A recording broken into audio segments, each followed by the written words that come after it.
Les mecs. Qu'est-ce qu'on a vécu ce soir? Quelle soirée, quelle nuit, parce qu'il est 3h15 du matin. Je ne regrette pas d'être encore là, parce que franchement, c'était un super match. C'était... Il y avait peut-être moins de football, moins de génie, de technicité, et encore, Yann Diomandé, quel joueur. On a vu des belles choses. Mais il y avait du combat, il y avait de l'intensité, il y avait du dépassement de fonction, il y a eu des barres transversales. On a vu vraiment de belles choses. Une première mi-temps un peu plus Équateur, une deuxième un peu plus Côte d'Ivoire et un scénario surtout avec ce but à la dernière minute. On a vécu tout à l'heure le but, l'égalisation du Japon à la dernière minute. On a vu un but du Curaçao. Et là, on a cette victoire de la Côte d'Ivoire à la dernière minute. J'ai même pas envie de parler d'exploit parce que en réalité, ça l'est parce que l'Équateur, c'est seulement 5 buts encaissés dans les phases de qualification. C'est une équipe ultra solide. Et je pense qu'on l'a vu ce soir, cette nuit. C'est encore ce qu'il a manqué, c'est l'aspect finition. Parce que Ener Valencia, ouais, c'est un dinosaure. Il a 36 ans, le mec. Donc oui, il claquait il y a 4 ans, il y a 8 ans. Mais à un moment donné, c'est un peu trop juste. Et on l'a vu, l'Équateur, c'est hyper solide derrière, au milieu. Mais t'as l'impression en fait que c'est un dragon avec une tête de chat ou une tête de clown, je sais pas. Mais devant, malheureusement, il manque trop de qualité pour marquer des buts. Et une fois de plus, l'Équateur a su être solide. Très bonne au milieu, on va en parler, dans la domination, etc. en première mi-temps. Mais ce qu'il a manqué, c'est la finition. Et la Côte d'Ivoire, malgré une première mi-temps vraiment en dents de scie, on va revenir un peu sur tout ça en images. Il y a les notes aussi, n'hésitez pas à liker, à vous abonner. On va suivre tout le parcours des éléphants, débrief avant-match, etc. Et on lance la campagne des éléphants avec ce débrief et ça fait plaisir parce que c'est une super victoire. La Côte d'Ivoire qui a vraiment rectifié le tir en deuxième mi-temps avec un peu plus de justesse technique. Kessié Fofana, un peu plus aussi haut niveau par rapport à cette première mi-temps où on a vu, franchement, dans cette première mi-temps. Alors, attendez, parce que je pars de partout, mais oui, pour moi, c'est même pas un exploit finalement, parce que la Côte d'Ivoire, je l'ai quitté sur cette défaite malheureuse face à l'Égypte à la CAN. Ça m'avait extrêmement surpris, parce que ce qu'ils avaient montré, c'était incroyable. Mais la Côte d'Ivoire fait partie de ces super nations africaines qui montent en puissance, comme le Maroc hier, qui a pris le dessus sur le Brésil et qui finalement fait match nul alors qu'elle méritait de gagner. La Côte d'Ivoire a été un peu plus dominée, peut-être que l'Équateur méritait un peu mieux quand même, hein, on va pas se mentir, c'est différent de ce Maroc-Brésil, mais comme dans la première mi-temps, on a vu le Maroc prendre le dessus sur le Brésil, là on a vu aussi l'Équateur prendre un peu plus le dessus sur la Côte d'Ivoire, c'est pour ça que je pense quand même que la Côte d'Ivoire, l'Équateur méritait peut-être quand même ce point du match nul, mais la Côte d'Ivoire reste la Côte d'Ivoire, et à l'image du Maroc, à l'image du Sénégal, le football africain devient quand même très puissant. Et on parle beaucoup des pays européens, etc. Mais quand on regarde depuis le début, même si là ça concerne l'Équateur qui n'est pas un pays européen, mais on se rend compte quand même que même si les pays européens ont montré sur les dernières Coupes du Monde un très haut niveau et quasiment en quart de finale, il y a quasiment que des pays européens et en demi, il y a quasiment que ça. Mais on voit que depuis le début, ça se passe pas si mal, pas si bien que ça. On a vu le match nul aussi Suisse-Qatar. Donc attention. Mais oui, ce football africain monte en puissance. On l'a vu avec le Maroc, on le voit avec le Sénégal. Et on va le voir, je pense, face à l'équipe de France. Ça va être compliqué. Et là, la Côte d'Ivoire qui l'emporte face à l'Équateur. Pour moi, c'est pas un exploit, c'est un demi-exploit parce qu'elle le mérite, cette équipe de Côte d'Ivoire. Et c'est une très belle équipe qui est solide et qui a beaucoup de talent. Donc ouais, en parlant de cette Côte d'Ivoire que j'avais quittée à la CAN, il faut m'expliquer quand même parce que ce but, il vient d'Amad Diallo. Et moi, quand je démarre la composition sur le papier, il est où ce petit bonhomme? Parce que, alors, même si c'était pas le meilleur joueur et clairement son meilleur match face à l'Égypte, il me semble quand même que Amad Diallo, on en a débriefé, on en a fait des avant-matchs. Amad Diallo, il fait une CAN extraordinaire, quand même. Donc je me dis, moi je vois le papier, je me dis, c'est pas possible, parce que j'avais pas vu les matchs, les matchs amicaux. Là. Je me dis, mais qu'est-ce qui se passe? Il est où Amad Diallo? Je vois le petit Touré. Puis je vois qu'il est sur le banc. Je me dis, bon, très bien, peut-être qu'il était blessé. Je regarde les matchs, je me dis, bon, ok, il est titulaire avec le Manchester, il joue 25 minutes, etc. Il joue, bon, ok. Que faisait Amad Diallo sur le banc? Bon, c'est à se demander. En tout cas, Emers Faé, je pense qu'il va sûrement le titulariser lors du deuxième match parce que l'entrée que nous a fait Amad Diallo, même s'il marque pas tout de suite, techniquement, tu sens que c'est un autre niveau. Le petit Touré, il est bien gentil, mais malheureusement, il était beaucoup trop inhibé dans cette première mi-temps où c'est Yann Diomandé qui a fait clairement toutes les différences dans cette première. Il y avait lui et les autres. On n'a pas vu Eli Wahi. On a vu Nicolas Pepe généreux, décrocher énormément, mais ça manquait de tranchant, ça a été compliqué pour Yann Diomandé sur les 15 premières parce qu'Hincapié l'a beaucoup suivi et titillé les chevilles, mais derrière c'est passé une ou deux fois et puis après ça a lancé son match. Et ouais, Amad Diallo, donc très étonné de ne pas le voir démarrer, mais bon, je pense que avec cette entrée-là, il a gagné sa place de titulaire pour le prochain match. En tout cas, ouais, c'est un demi-exploit parce que le stade acquis à la cause de l'Équateur, hein. Là, t'es aux États-Unis, la marée jaune dans les tribunes, un peu comme lors de Brésil-Maroc avec tous les Brésiliens. Donc c'est encore plus fort pour la Côte d'Ivoire de l'avoir emporté dans ces conditions. Un match vraiment âpre, beaucoup de duels, ça a pété les plombs dans tous les sens. Hein. Valencia, on en a vu plusieurs hein, se chauffer. Pacho qui a calmé Valencia à un moment donné. Ça a été dur, ça a été un match très très défensif, non pas défensif, très fort dans les duels défensifs, etc. Parce que c'est vrai que ce match-là, on s'attendait à un match plutôt fermé au score, mais également dans le jeu. Et honnêtement, bah moi je l'ai trouvé plaisant ce match, mine de rien, parce que même s'il y a eu beaucoup de duels, ça a été très âpre, bah il y a quand même eu du football. On a vu 3 barres transversales, on a vu un quasi-poteau, on ne sait plus trop si c'était poteau ou pas. On a vu des mouvements, on a vu des sauvetages aussi, du latéral droit équatorien, je ne me rappelle plus, sur la frappe de Nicolas Pepe, Eliway qui touche la barre, 2 fois aussi du côté équatorien. On a vu des frappes de loin, bel arrêt d'Yaya Fofana aussi sur une frappe à un moment donné de Plaza, je crois. Bref, on a vu quand même des choses.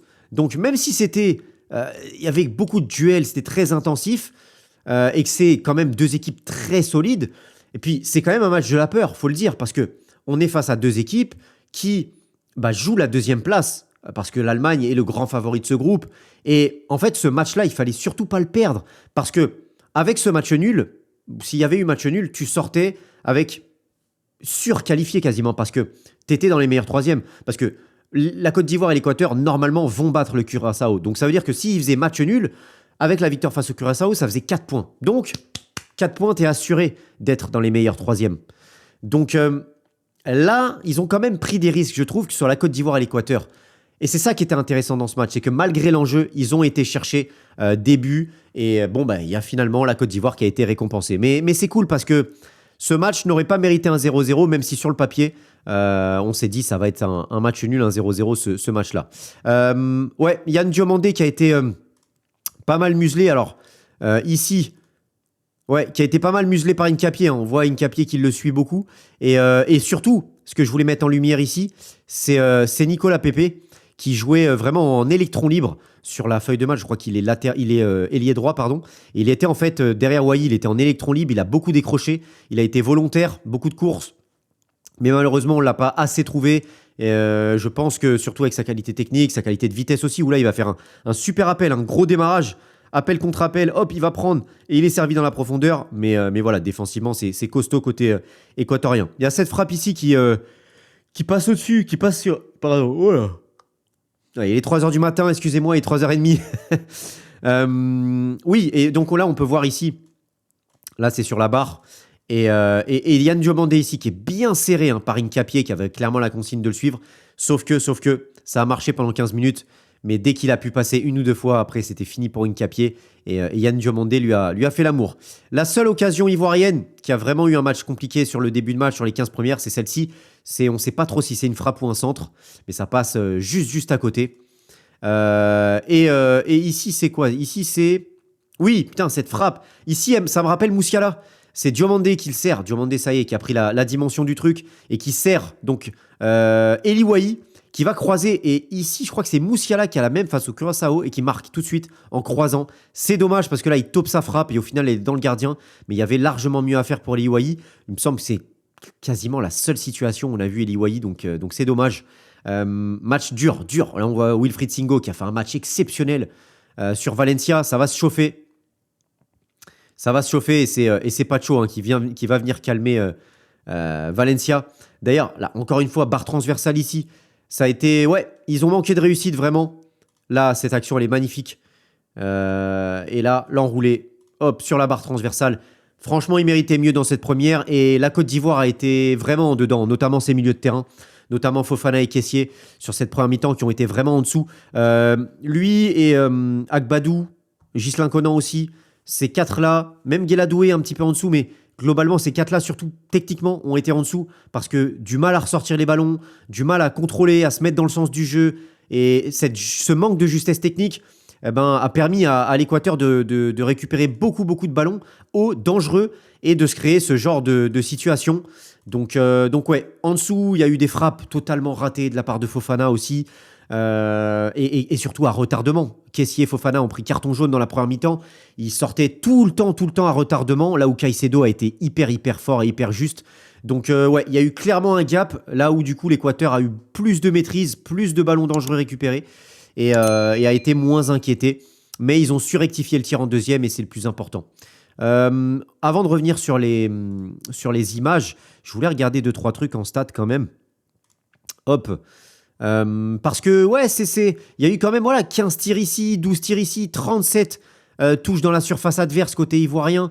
Une meilleure deuxième, hein, on le voit au niveau des momentum, vraiment une super deuxième mi-temps au global. D'ailleurs, il n'y a pas de carton jaune obtenu. Vous voyez, ça montre que dans la première mi-temps, ils étaient à retardement. Ils étaient vraiment à retardement. Ils ont eu du mal à gérer leurs émotions parce qu'il y avait beaucoup de pression aussi pour la Côte d'Ivoire qui... on va pas se mentir, Côte d'Ivoire-Équateur, 33e FIFA, 23e FIFA, on est sur deux équipes qui sont capables d'aller chercher un quart de finale, voire une demi-finale, une petite surprise, mais c'est deux nations qui vont poser des problèmes au gros. Et donc, ils jouaient gros sur ce premier match, avec beaucoup de pression. Et donc, la Côte d'Ivoire a eu vraiment du mal, à l'image de ces 3 cartons jaunes, beaucoup de tacles à retardement et de nervosité. Alors que voilà, vous voyez dans la deuxième, aucun jaune, beaucoup plus de retenue, beaucoup plus de gestion des émotions. Et globalement, Seko Fofana et Kessie ont été bien meilleurs dans l'agressivité et bien moins à retardement. Voilà, c'est ce que je voulais mettre en exergue. Il n'y a pas grand-chose d'autre. Dans les stats, peut-être que ça se ressent. On est à 0,83 puis à 0,85. Non, c'est globalement... Non, par contre, l'Équateur a vraiment baissé de pied. Sur la deuxième mi-temps, a été quasiment pas dangereux, à part la frappe arrêtée par Fofana. Mais voilà, en tout cas, la Côte d'Ivoire qui est donc deuxième au classement. Et il faudra donc juste une victoire face au Curaçao pour avoir 6 points et être qualifié. Voilà. Donc ouais, franchement, tu peux même aller chercher un match nul. En fait, tu vas jouer face à l'Allemagne sans avoir peur. Et c'est ça qui est cool. Le prochain match, c'est quoi? C'est l'Allemagne ou c'est... Ouais, c'est l'Allemagne. Donc, tu vois, s'il y avait eu cette défaite ou match nul, t'aurais pu appréhender l'Allemagne vraiment différemment et avec beaucoup plus de pression. Là, t'as gagné. Donc l'Allemagne, tu l'as pas coché ces 3 points face à l'Allemagne. Tu vas pouvoir jouer relâché. Et quand tu joues relâché avec l'envie de faire quelque chose, tu peux aller inquiéter cette équipe d'Allemagne. Donc attention à la surprise Côte d'Ivoire face à l'Allemagne. Parce que, ouais, avec cette victoire-là, ça change beaucoup de choses. Pour finir ce débrief, on va passer aux notes. Je finis vite fait avec ça. Il me semble que c'est le but. Non, ouais, c'est le tacle fou, oui. Diomandé qui est passé et qui vient servir ici. Nicolas Pepe qui met un petit peu trop de temps à frapper, mais super retour du défenseur.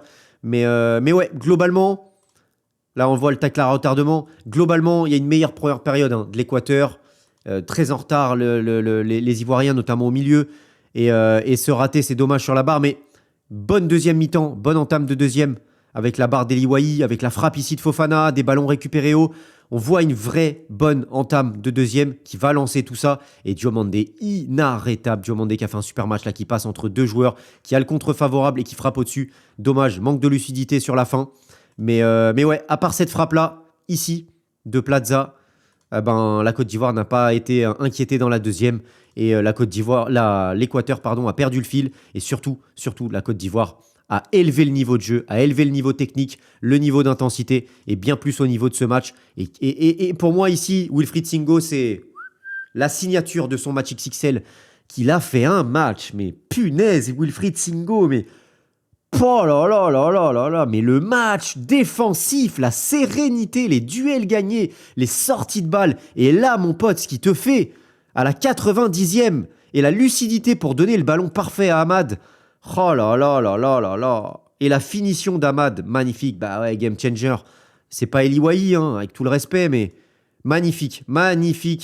Et donc les notes, sans surprise les amis, on finit. Dites-moi si vous êtes d'accord, pas d'accord. On peut avoir des avis différents. Donnez-moi vos avis en commentaire. Et si vous appréciez ce débrief, n'hésitez pas à lâcher un petit like et à vous abonner. Yaya Fofana a fait le job comme il fallait. Peu de boulot, mais bien fait comme il faut. Donc c'est un 6. Attention quand même aux relances au pied et au pressing qu'il peut subir. Je pense que l'Allemagne va appuyer là-dessus parce qu'il y a eu plusieurs ballons qu'il a envoyés en catastrophe, même quand il n'est pas pressé d'ailleurs. Je me souviens la passe sur Ghislain Conan qui finit directement en touche. Donc attention là-dessus. Agbadou aussi, attention sur les duels, les 1 contre 1 et la gestion de la profondeur parce que ça a failli coûter très cher sur la barre transversale juste derrière. Attention à Agbadou qui m'a paru vraiment en difficulté techniquement sur les relances, techniquement quand il est sous pression et dans les duels à certains moments. C'est un gros gabarit, donc ça manque de mobilité par moment et c'est vrai que ouais, il a eu du mal par moment. Au contraire de Wilfried Singo à qui j'ai mis 9, pour moi l'homme du match qui est exceptionnel. Défensivement, il a tellement tenu la baraque, il a été incroyable dans les relances, tellement juste, dans les sorties de balles tellement juste et surtout il fait cette passe décisive qui signe son match exceptionnel. Je ne sais pas s'il a été élu homme du match, à mon avis ça va être Amad Diallo. Mais Wilfried Singo mérite clairement d'être homme du match. Les ailes, en difficulté quand même. Ghislain Conan, c'est plus dans la relance, dans le volume offensif et dans la qualité technique offensivement pour trouver ses milieux de terrain et pour apporter. Guéladoué, c'est un peu plus dans les duels où je l'ai trouvé un peu large dans son dos. Il a laissé un petit peu trop d'espace dans son dos. Il a été pris plusieurs fois. Et dans les duels aussi, il y a eu plusieurs moments où il s'est fait prendre, où il a fait des fautes, il a été en retard, etc. Je l'ai connu quand même meilleur défensivement, Guéladoué, avec Strasbourg. Pareil pour le milieu de terrain. Bon, j'ai mis 5, j'ai hésité à mettre 6 parce qu'il y a victoire au bout. Mais c'est vrai que la première mi-temps des deux, elle est vraiment pas bonne. Et la deuxième est meilleure, donc je mets 5. Pour moi, c'est 4 sur la première, 6 sur la deuxième. Donc je mets 5. Avec la victoire, je peux l'entendre, mettre 6, notamment à Kessié, qui je trouve a été meilleur que Fofana. Touré c'est 5, je pense que j'aurais pu mettre 4. Et Yann Diomandé c'est 8, franchement, quel talent. Il y en a beaucoup qui le veulent au PSG, je vous cache pas que les amis, je signe des deux pieds. Hein. Franchement, c'est fort. C'est très fort ce que nous a proposé Yann Diomandé. Et là, encore une fois, un peu comme Ayoub Boadi avec le Maroc, là, il vient de montrer au monde entier, coucou, je suis là. Si vous ne regardez pas Leipzig, eh ben, vous pouvez regarder la Côte d'Ivoire et vous pouvez voir que je suis exceptionnel. Nicolas Pepe c'est 6, j'ai envie d'encourager ce poste un petit peu et ce volontariat, je ne sais pas si on peut dire ça, mais il a été très volontaire, très disponible. Et je pense que s'il y avait eu Amad peut-être à ses côtés ou N'Guessan que j'aime beaucoup, moi, qui peut déménager, notamment face à cette défense-là qui est très solide, je pense qu'il aurait fallu peut-être quelqu'un qui pèse un peu plus sur la défense comme Guessan. Boni l'a fait en rentrant avec une bonne entrée. D'ailleurs, les entrants ont fait du bien à la Côte d'Ivoire. Inao Oulay, Boni, Amad, évidemment, les entrants ont fait du bien à cette Côte d'Ivoire. Donc ça, c'est important aussi dans cette compétition avec la chaleur, etc., d'avoir du banc. Et ça a clairement aidé la Côte d'Ivoire. Voilà les amis pour ce débrief. Je suis en pleine forme. Ça va être dur d'aller trouver le sommeil. Je vais peut-être même me regarder un match prochain. Je sais pas si... Ouais, non, quoique je crois que c'est Arabie Saoudite. Je sais pas qui c'est. Bref, on va voir. Mais bon, bah n'hésitez pas à liker, à vous abonner. On se retrouve très vite pour une nouvelle vidéo. D'ici là, portez-vous bien. Et surtout, n'oubliez pas d'être heureux. Ciao.